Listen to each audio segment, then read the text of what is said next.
We'd have 30 cars on the lot or 45 cars on the lot, and then all of a sudden we'd have 15 cars on the lot. We were buying some stuff here and there from the auction, but there's no clean Honda trades that are coming back through the auction, right? The auctions are, obviously a whole mess. You're always chasing tiny margins and have a few wins and then lose money on the next car. Good months where we get a few cars, and then the next month we'd have nothing to sell. We need to buy some cars. How are we going to do that? What's the other way? I heard some other people having some success in private party acquisition. That's like, hey, let's try this and see what works. A lot of vendors that you talk to, sometimes they were never in the car business. They don't really have that like personal success story. The person who onboarded us, she had actually used BetX as like an end user. She already knew how the tool was going to work and like could help guide us through how we set things up or how we think about how we integrate it into our store. There's 3 different people who follow up with us on, to see if we're successful, not just like looking at analytics, because that's what a lot of software companies do,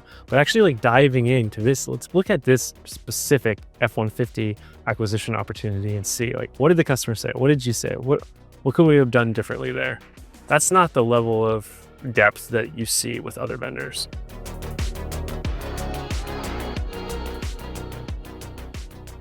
My name is Matt Walton. I'm the sales director at Walnut Creek Honda. We kept having situations. We'd have 30 cars on the lot or 45 cars on the lot, and then all of a sudden we'd have 15 cars on the lot. Honda's volume has been down a lot post-COVID.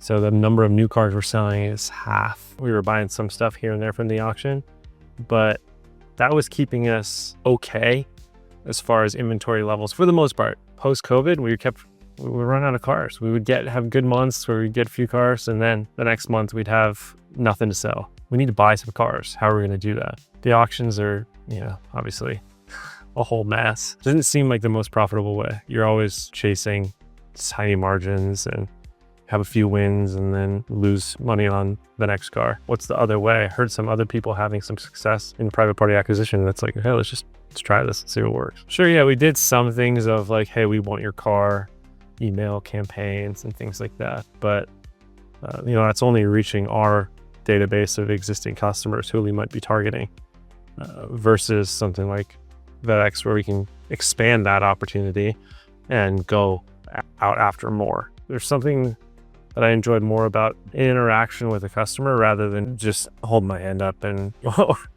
mashing that bid button, right? I like the idea that we can really focus in on what we want. And then in some instances, it's just, those cars are all picked through. It's all especially with, Hondas and like Toyotas and stuff. It's all the stuff that the dealer that it came to first didn't want for whatever reason. Sometimes there's repos or other things like that, but there's no clean Honda trades that are coming back through the auction, right? But that is something that you can go get a private party. That person who's listing that fit that they've only driven 35,000 miles or something like that. That's, 7 years old. That's like a really great sweet spot in the market at a good price point. That car never goes to the auction. Or if it does, it's totally beat up. So you're able to get some stuff that you wouldn't otherwise go to the auction and buy.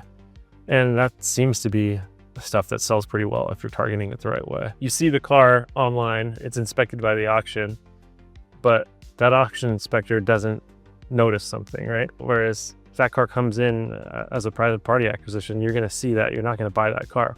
So now you bought that car at the auction, you waited that week to get it there. Now you go out and look at, hopefully you have the person who's checking it in, look at it and notate everything down on the transport list. So you have something you can go back and arbitrate, and they'll drop the keys to some porter who's not paying attention and goes, oh, okay, thanks, and now you're stuck with the car. But even then, now you got to go through the whole arbitration process and do all that, go get the car picked back up.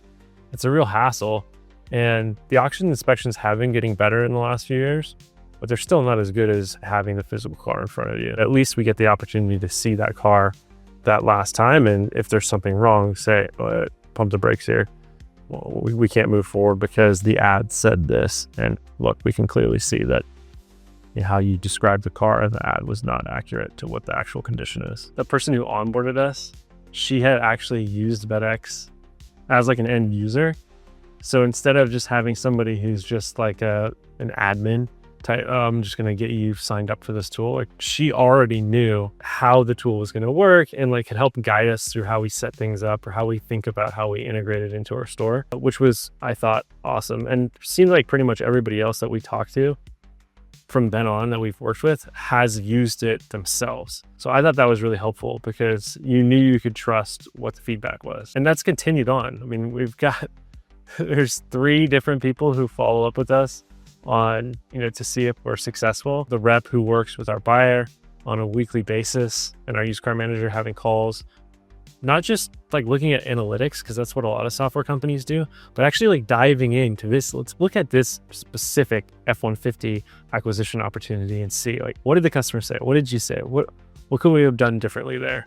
That's not the level of depth that you see with other vendors. There's multiple layers of people that we can talk to if we have questions, both on like the nitty gritty side, but also on like the more macro level about, okay, how do we set this up? Anything that the vendor or that a company can help us be more successful with their product is gold, because so much of it is trying to figure out, okay, I can go buy this software tool, but unless you have everything dialed in your store the right way, it doesn't work. So I think, maximizing things within VetX, looking forward to what VetX can do to make that most optimal is really thinking about critically, where do we add value as human interaction to the private party market, and how do we set ourselves apart, and how do we make it so that we provide a significantly different experience than the store that's signed up for the AI platform that's just blasting out things, just trying to get that customer in the showroom